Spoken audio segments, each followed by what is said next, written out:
So, our client is an e-commerce company that wants to Mhm. improve the efficacy of its ad spend by targeting customers that are most likely to become high value long-term customers. So, Okay. currently, the client spends money on ads across four different marketing channels, and it wants to know which are the most effective. We have two tables that we're starting with. The first Okay. one The first one is the attribution table. It's got three columns. There's a session ID, which is of type string. There's marketing Okay. channel, also of type string. And then Marketing there's purchase channel. value, Okay. Purchase value. which is of Okay. type float. Yeah. Float. Okay. And then the second table is a user sessions table. User sessions. This one Okay. also has three columns. Okay. First one is session ID, which is of type string. Okay. There's add click timestamp, which is of type date time. Okay. And then the third one is user ID, which is also a string. Okay. Great. All right. So let's start with what is the average purchase value by marketing channel? Okay. So I think the first thing I'm going to do is just take a look at these tables just to like lay on eyes on them. Usually it's a good idea when you're dealing with data you haven't seen before. So I'm just going to do Hmm. select star from this attribution table. Let's just take a quick look here. Okie doke. Okay, so we're seeing session ID, marketing channel. Okay, we have SEO, paid social, strategic partnerships, and paid search look like the four. And then purchase value here, it seems like we have a lot of zeros and then varying values here. So what I'm thinking is going on here is the user is clicking on an ad in a particular marketing channel. And then, most of the time they're not buying anything when they come through, but sometimes they're buying stuff. And when they do, it's various sizes here. Okay, that seems to Hmm. make sense. If we look at, let's see, user ID here, user sessions, I run this. We have user ID, add click timestamp. Okay, so pretty straightforward. We have when the user clicks on the ad, what time stamp are they clicking on it, who the user is, and then the session ID to connect the two tables. Okay, Hmm. so now the question is, what is the average purchase value by marketing channel? So Yeah. we have marketing channel and purchase value both in the attributions table here. So it seems like that's the only one we're going to need. And since we're just looking for average purchase value, that seems like a pretty straightforward group by. So we want to do marketing channel, Hmm. and then we want a average of the purchase value from attribution. The Here we go, attributions table. And then we just want to group by marketing channel because that's what we're grouping by in order to aggregate up the purchase value. And then for good measure, let's order by purchase value so that we can have a better data biz there. Hmm. All right, so what we're seeing here, oh, I should probably have given this a name as average purchase value. There we go. So what we're seeing here is SEO as a marketing channel seems to be coming out on top. Hmm. Um, and paid social is just a little bit behind. Paid social, I'm guessing that's like Facebook, Instagram ads. And paid search here is, way, way down there. People seem to not be buying much just when it's like on the top of Google paid search. Yeah. So yeah, that's what it seems like so far. So if we're thinking about the overall goal of targeting our ad spend better, it seems like Hmm. SEO is probably the way to go, maybe paid social as well. Got it. Okay, this is a great start. So, what percentage of link clicks convert to a purchase for each marketing channel? Link clicks convert to a purchase for each marketing channel. Okay, so for this, we want to looking at conversion rates is a somewhat different question, but I think we can actually keep this in the same table. We just add Hmm. another column here. So if we're going to go with conversion rate, basically we want to know, is our purchase value greater than 0 or not? And if it is, if we make that binary 1 or 0, then we can take an average of that, and that will give us the conversion rate.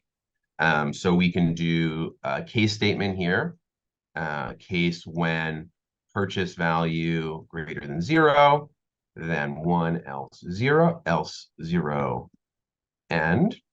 And we're going to want to take an average of that. Hmm. And then we'll give this a name, conversion rate. And for good measure, let's just do that descending as well. And if I run this, okay, now we can see we have a conversion rate as well. And while it is in the same order, it's interesting. We see that SEO actually, despite having a pretty small advantage in purchase value, it has a 50% higher conversion rate, which is Hmm. somewhat interesting. Yeah. Uh, Yeah. Yeah, okay. that is interesting for us to know. Okay. So, what is the customer lifetime value for each user?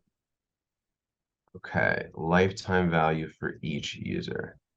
So if we're looking at customer lifetime value, now we're bringing in, we want it for each user. So we're going to need our user sessions table because we have our user IDs here. We have our Hmm. purchase value here. So if lifetime value, I assume we're defining that as uh, the sum of the purchase values in the whole data set for every user. Is that right? Hmm. So then what we're going to need to do is join these two tables and aggregate by user ID and sum up purchase value. So I'm going to get rid of this here. So if we're going to do our user ID, we're going to need u.user ID, u for the user Hmm. sessions table. And then I'll need the sum of a.purchase value from let me get our user sessions table here as u. And we're going to do a inner join here Hmm. with the attributions table as A. And then we're wanting to do this on a.session ID equals u.session ID because that's what connects the tables. And here we go. Then we need to group by u.user ID. And I believe that should do this for us. Let's take a look. Oh, I should probably also, for good measure, order by the purchase value descending. Hmm. So run this. Oh, and I should probably give this a name as CLV. And let's get rid of this limit here also, which is like automatically there. Okay, so we're seeing that our top user here has spent like $3,500 over their lifetime. Yeah. And we have, looks like 15,000 total users Hmm. in the data set. We go to the end here, yeah, 15,000. So a lot of them have CLV of 0. If I go to like, say, page 50 here or something, see what happens. Yeah. So, okay, we got like $14 here. So it seems like there's sort of like this peak at the top, which is pretty expected. You have, your very high value users, and then it's just sort of like has a long tail after that. Yeah. Uh, Yeah. Which okay. makes sense. Yeah. Mhm. Okay, so we have our list of high value users. Now, let's say we define high value a little bit more granularly, and we say that those are the users that have a CLV of greater than, say, 100. Can we Okay. identify our highest value customers? So yeah, that shouldn't be too difficult. So we can basically say, since we're doing CLV is coming after we do our group by here, since it's aggregated, we're going to need to do a having clause here. And then Hmm. we can just do a dot purchase value greater than 100. And if we run this here, now we can see, okay, now we only have 952 users instead of the Mm-hmm. 15,000 we had before. And if we go all the way to the end here, we can see, okay, everybody over 100. Yeah, Okay, so that's there we great. go. Nice. Okay. So, okay, moving on. So, first touch attribution is an analysis in which we determine the marketing channel through which a user first encounters our product. Okay. Can you do first touch attribution for all of our only high value customers? Attribution for all high value customers. And this is what marketing channel they first encountered the product. Yes. Okay. All right, so this seems like a more complicated question. Let's break this down for a second. I think I'm going to need to break this into a couple of different queries here in order to make it a little bit simpler. The reason being that we need to do a couple of filters. So first, we need to figure out just who all the high users are, which we've already done here, so that's Mm-hmm. easy enough. And then we need to figure out what the first touch was for every user. And then once we Mm-hmm. do that, because the issue here is that we have these user sessions and attribution table, both of these have in the user sessions table, every user might have many, many different ad clicks. And we only want to be focusing on the one that's first. And then we only Mm-hmm. want to go on the marketing channel for that one. Yeah. So what I'm going to do is I'm going to make a table here. I'm going to use this with clause, which allows us to basically create subqueries outside of an actual query, which is Mm-hmm. a nice little feature here. So we can do high value as, right, this. And just to show how this works, so now I should be able to do select star from high value here. And if I run this, we should be getting the same thing we got before. Okay, 952. So the next one is I'm going to want to make a first session table where I just get all the timestamps of the first sessions for every user. And so for that, we're going to need basically just this user sessions table because we have user ID and ad click timestamp here. And I just want to know what the first one was for everybody. So we're going to have select user ID, ad click timestamp from the user sessions table. And we're just going to group by user ID. And then I should be able to do this again, select star from first session. And if I run this here, oops. Oh, I forgot. Minimum. You need the min ad click timestamp here because we're doing an aggregation. So we run this. And so here we have the first, and I'm going to call this first touch here. So we have here every user ID and what the timestamp was for the first time they ever encountered our product, the first ad they ever clicked on. Okay. Okay. So now that go ahead. Oh, that's all. I'm good. Oh, Following. great. So now that we have this in place, we're ready to go start solving this problem. So Mm-hmm. what we're going to do here is we know where we need to end up, which is we want user ID and we want marketing channel as our two columns.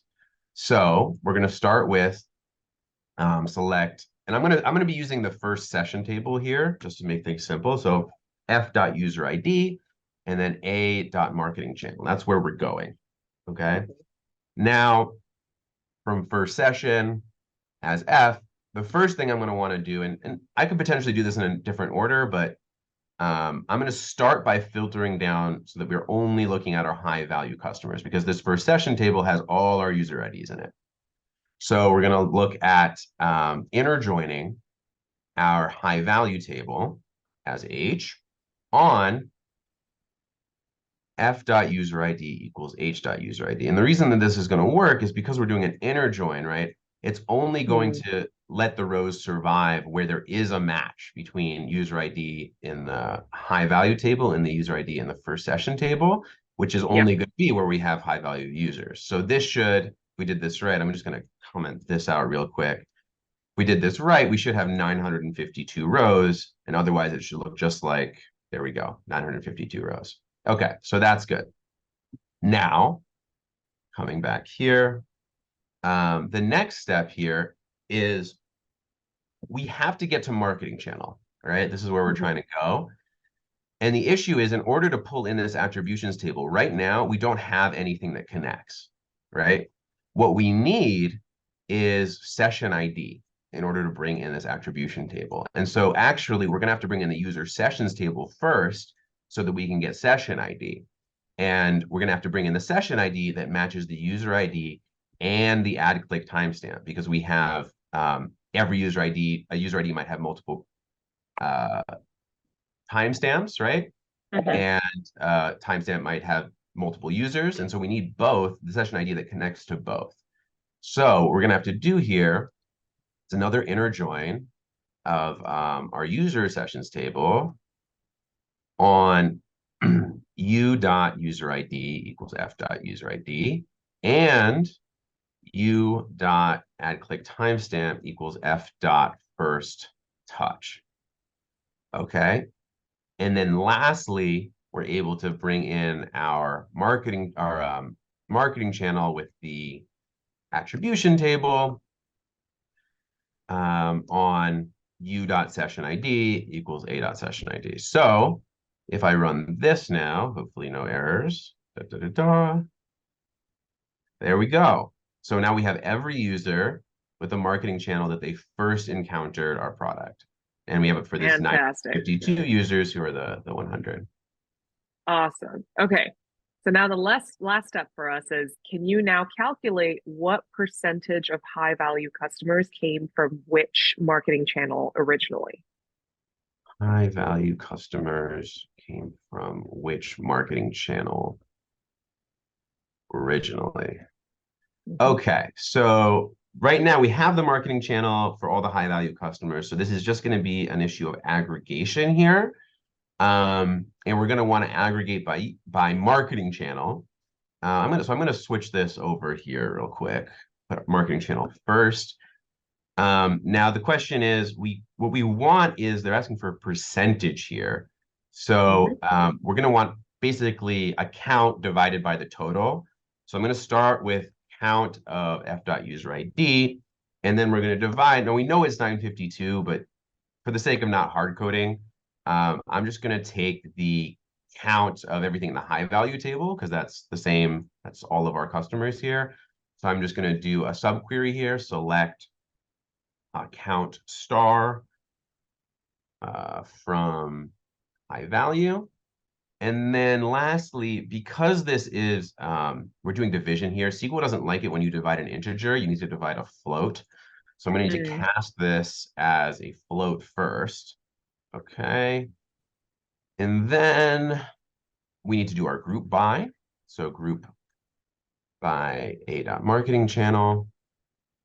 And as always, for a good measure, let's do, come on, an order by, just take this. Or actually, I could just do this. Keep it simple. Descending. And if we run this, oh, I forgot to give it a name.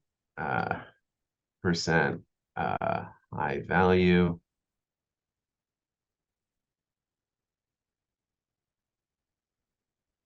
We can see now that actually paid social is responsible for 42% of the high value customers that we're getting here, which is really interesting. So before we were seeing that SEO is on top, and now we're seeing that social actually, as far as getting the customers we most care about, who are going to be providing us the most value in the long term, this might be the place that we want to focus our ad spend. Paid search still at the bottom here, and SEO isn't terrible, but significantly lower than paid social. Yeah, yeah. I'm sure marketing executives would love this insight. Absolutely. Thank you so much, Ben. I think we can conclude over here. I'd love to hear your thoughts on this. Like, what are some things that you think you did that you would recommend other people do as well in an interview that they encounter like this one? Yeah, so I mean, I think it's one thing that's really good is to take good notes when they are giving you what the question is. Make sure you're not missing anything. asking clarifying questions. So I believe that I asked a question about, I forget what it was actually in this moment, but I think one of the early questions I asked, oh, I think it was CLV, that we were just talking about the total percentage, the total sum within this data set as the definition. Making sure you understand the tables and the types here. And then as you're going through, it's good to state what your intention is, what your plan is for your code before you write it, how you're going to go about solving it. And then as you go through, saying what you're doing, and then when you're done, saying what you did. That's the general presentation guidelines. And trying to make it structured and making sure that you're bringing it back to the business case at any point that's possible. You always want to, especially as a data scientist, there are so many data scientists and analysts who are just focused on the numbers and forget what the business case is. And that really is something that companies are looking for, and sort of helps set you apart. So you want to make sure that you're always keeping in mind who the customer is, who the client is, why we're doing this, and how this is going to help them or not. And so when you get to your results at the end, you can say how this is going to be implemented and how it might be used. Absolutely. Yeah, I definitely noticed some of those things that you were doing as well, and they really helped you stand out. I think in this interview, you were definitely bringing me along for the journey with you. So I understood every step of the way that this is what Ben is thinking. This is what he's planning. He's not done answering the question. This is just like part one. He's setting up for what he needs, the ingredients that he needs to be able to answer the question. The other thing I noticed was you definitely did reference the question that I had asked a couple of times. You were like, okay, but this is, this is probably what you're looking for. This is like the underlying question that you're trying to answer based on what the context is of the interview and of the question that I originally asked. And then I like that you called out a couple of things, like just best practices in your code as well. You were kind of calling them out as you went along, like don't hard code values, try and why is that important? These are like obvious little things, but because they're so basic, I feel like sometimes they get left out. And it's always reassuring to the interviewer to know that, okay, I'm dealing with someone who knows what they're doing. And they understand these best practices and use them on a pretty regular basis as well. Yeah. Awesome. So yeah, thank you so much. This was super helpful. And I'm sure this is going to be very helpful for everyone who's watching at home. Yeah. Awesome. Great. Thanks doing very this. much. And this was a fun exercise, and excited to see how this helps people. Absolutely. And best of luck with everyone who's preparing for their interviews, and for you as well, if you're ever preparing for those in the future. Best of luck. All right. Thanks, everyone. Take care. Thanks so much for watching. Don't forget to hit the like and subscribe buttons below to let us know that this video is valuable for you. And of course, check out hundreds more videos just like this at tryexponent.com. Thanks for watching, and good luck on your upcoming interview.